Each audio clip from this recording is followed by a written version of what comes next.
Joe Sluzzi from Themis Trading joins us now by phone. Joe, good to see you. Thanks so much, or good to hear you. Thanks so much for joining us. Do you think the run-up was more driven by fundamental factors than perhaps what we saw last month with some other names like AMC and GameStop? You know, Wilfred, thanks for having me. I think what you're seeing is something very similar in the style of trading that's out there, namely with these retail investors that you guys were just talking about.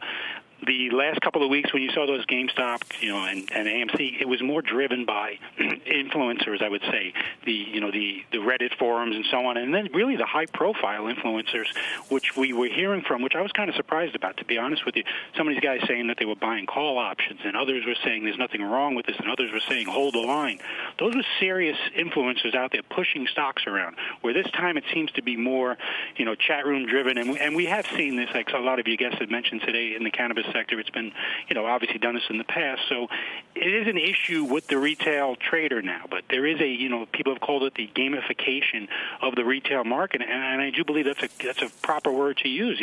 Things are, 35% of the flow is what we're hearing is now retail flow, order flow. That's a lot different. It's up for about 15% from last year. So it is different this time, but it is kind of the same style of trading. Though I would say that we've seen, for example, Dave Portnoy tweeting about trading in a cannabis stock today. So there's an element of that influencer aspect to this as well, even if there wasn't perhaps the percentage of the float out for short sellers in the same way that GameStop and AMC had. What about shifting to the other direction and another comparison? Why, therefore, is this different? Perhaps it's not from, say, Bitcoin or Tesla's surge last year and early this year. Why are we seeing the Tilrays of this world pull back in a way that we didn't see the Teslas of this world pull back?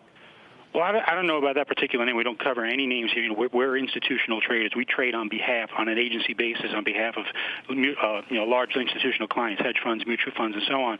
But what we do study is market structure, and we notice and we can see that a lot of this retail volume that you're seeing is not making it to the overall market. It's being intercepted by market makers. It's being traded off exchange, and we think that's a very unhealthy thing when you don't have diverse market participants trading together in one pool of liquidity.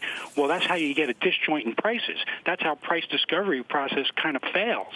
And I think you're seeing on days like today or on high volatile days, we've been seeing over almost half the flow is traded off exchange. Now, that number is kind of hidden because the New York Stock Exchange and NASDAQ and overall exchange volume, we're seeing 14, 15 billion shares a day traded.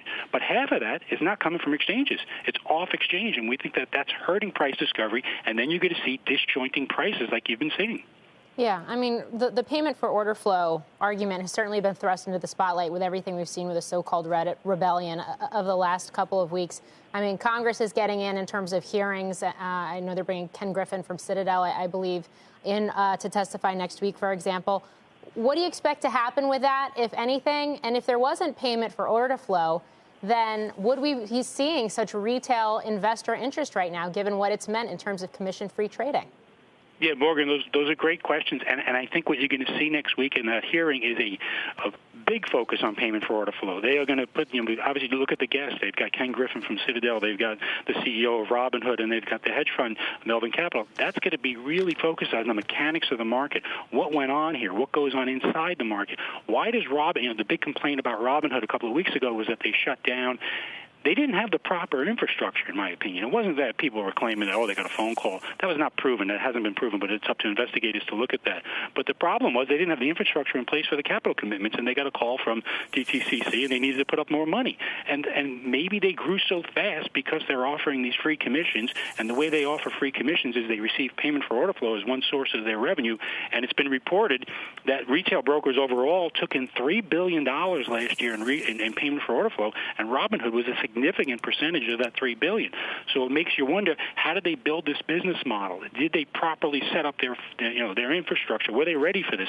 These are the questions that regulators need to ask. Shepard Smith here. Thanks for watching CNBC on YouTube.